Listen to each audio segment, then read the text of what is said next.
Solomon Starks. Kinantot ng pangako, bigla kang nawala.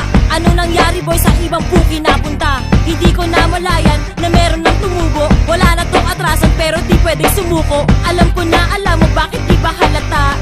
Siyam na buwan kong tinala, ba't kawang kamuka? Puro trabaho, sakripisyo ang dala-dala. Wala man lamang nga musta kahit na sino pa. Di ko to ginusto, pakiramdam palaging kapos. Responsibilidad mo kailangan ko pang ilimos. Anak, kumapit ka, bubuhayin ka mag-isa kahit wala kang ama.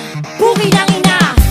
Pagod na pagod, matapos na lahat ay buto ng komento. Anak, kumapit ka kahit na natitiis ka ng hindi kontento.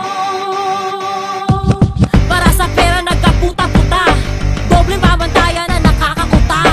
Feeling dalaga pag gustong magpahinga, pero lalaki na walwal ay ayos lang sa kanila. Nakakatangina, bakit ganyan ang pagkukumpara? Isang mali pa lang na i-level na masamang ina. Marami ang nakuhumaling sa ideya ng pamilya. Paano pa mag-aanak kung sawa na sa sistema? Leksyon ang dala-dala kaya pinili ang karera. Huwag kang magtaka kung ba't babae na ang alpha. Kaya mong punan kahit ano pa man ang kulang. Baka tandaan, nanay ka, hindi ka basta nanay lang.